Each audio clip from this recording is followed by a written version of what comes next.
Telling the truth in today's cancel culture is not necessarily easy. You can pay a pretty heavy price for it, so I really appreciate everybody participating in this. It's a real shame that we're having to hold this roundtable. Had government officials, the heads of our healthcare agencies, had they been doing their job, had they been honest and transparent with the American public, we wouldn't be here today. I'm a wife and a mom, and I'm a preschool teacher. I'm a 29-year-old professional mountain bike racer and 3-time national champion. I was previously an active long-distance biker and triathlete. I had no known underlying health conditions. I'm 35 years old, and I spent most of the beginning of this year snowboarding and working out in the gym. This is my daughter, Maddie. She participated in the Pfizer COVID vaccine trial. I received my COVID vaccine when I gladly signed up for a clinical trial here in the United States with AstraZeneca. I was a father of a 16-year-old son, a single parent. I raised my boy since he was a baby. We got the Pfizer vaccine because I thought it was to protect him. I thought it was the right thing to do. I received my first dose of the Pfizer COVID vaccine on February 1st. Within 30 minutes, I developed a severe stabbing headache that later became a burning sensation in the back of my neck. In less than 12 hours, she developed severe abdominal pain, horrible nausea, painful electric shocks on her spine and neck. She had chest pain, severe chest pain. The way she described it, it felt like her heart was being pulled out of her neck. I got right facial tingling, back numbness, throat tightness, tachycardia, wild fluctuating blood pressures, severe right-sided headaches and brain fog. I'm intermittently dizzy. My vision is blurry. My right pupil is not dilating properly. My right leg has extreme burning pain, and I also get muscle spasms and twitches. I went to bed at 10 o'clock at night. I woke up at 2 o'clock in the morning, paralyzed. I had a blood clot in my leg. My entire spinal cord had swollen and hemorrhaged. I aspirated on water. They said it was safe.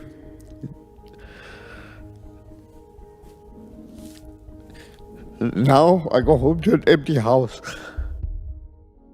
2 days after vaccination, I got in my airplane to do a job that would take only a few hours. Immediately after taking off, I knew something was not right with me. I pulled my airplane up to turn around and felt an extreme burst of pressure in my ears. Instantly, I was nearly blacked out, dizzy, disoriented, nauseous, and shaking uncontrollably. By the grace of God, I was able to land my plane without incident, although I do not remember doing this. I've had 6 spinal taps over 8 months to monitor my intracranial pressure, and 2 surgeries 8 weeks apart to repair the fistulas. My condition continued to decline, and my doctors told me only an adverse reaction to the vaccine or a major head trauma could have caused this much spontaneous damage. I soon saw a neurologist who diagnosed me with transverse myelitis, a rare condition that involves a demyelinated lesion of my thoracic spinal cord. I see a neurologist, rheumatologist, cardiologist, gynecologist, neuro-ophthalmologist, and physical therapist, among others. I lost my ability to speak naturally. I have become unable to walk without a walker and never know if or when the tremors will come or go. I can no longer cook, clean, or even pick up and hold my baby for too long before my body begins to shake uncontrollably or is thrown into excruciating amounts of pain. She can't walk. She's in a wheelchair. She has an NG tube for all of her nutrition. She has constant pain in her stomach, back, and neck. She can't feel her legs, and that's just the tip of the iceberg. Today, I am an unemployed paraplegic who's learning an entire new lifestyle.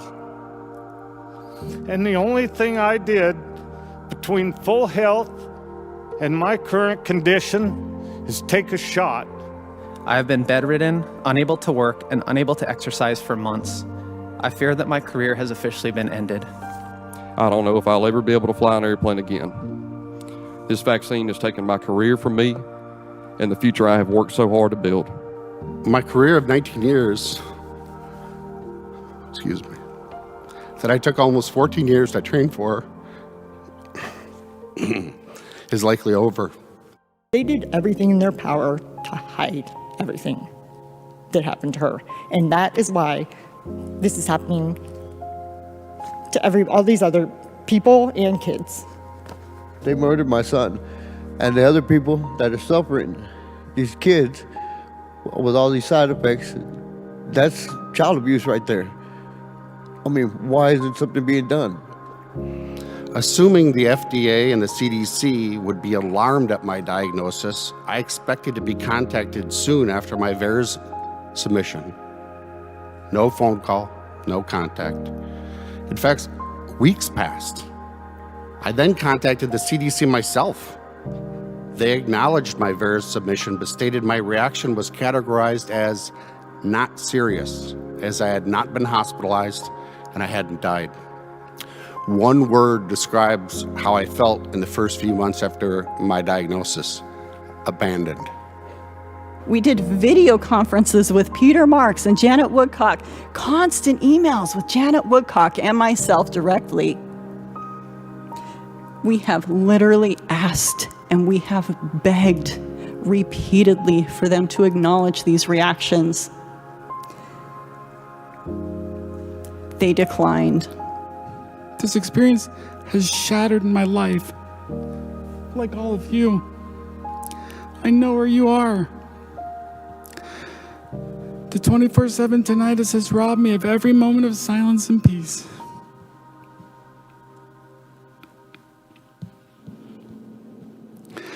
The impact on my medical career, which I love and work so hard for, is immeasurable.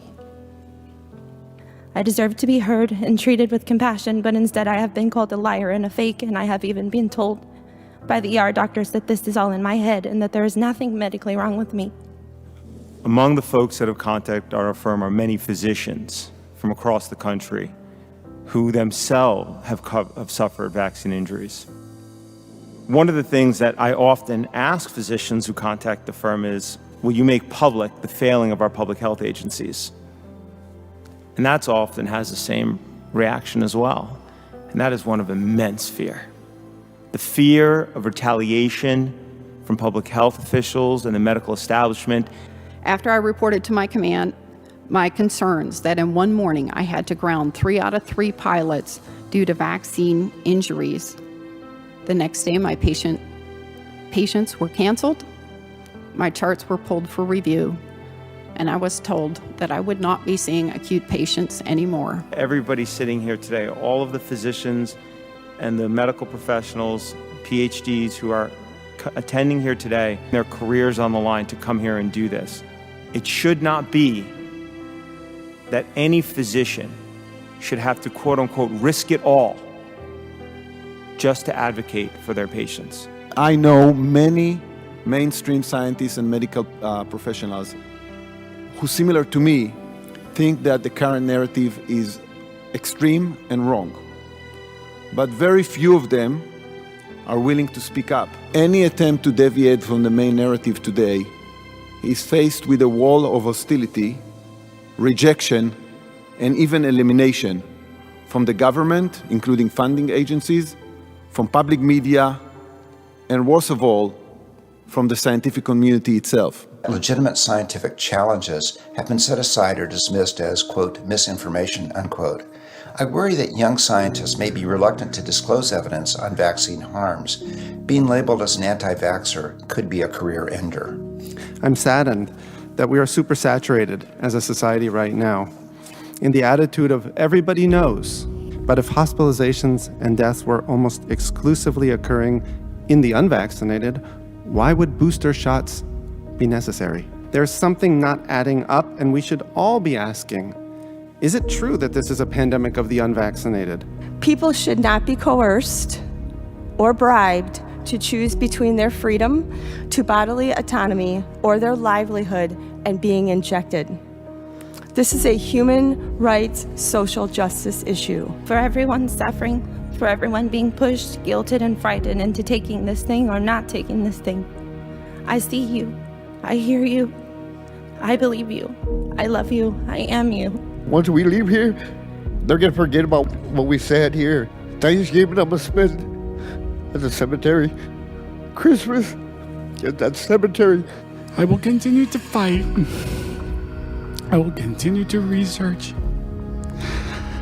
I will find an answer for people. Or I will die trying. I would like to finish with a letter from a friend. Bree.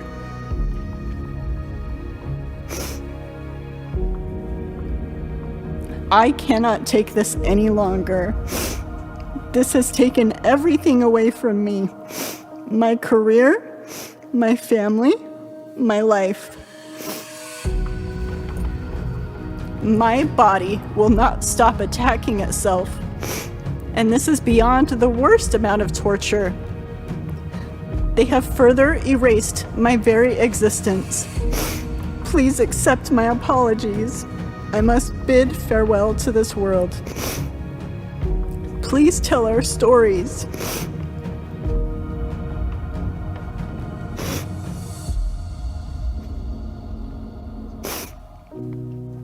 Please make sure the world knows the cruelty that has been imposed upon us. Goodbye, my dear friend. I will see you on the flip side. If the government won't help us, if the drug companies won't help us, who will help us?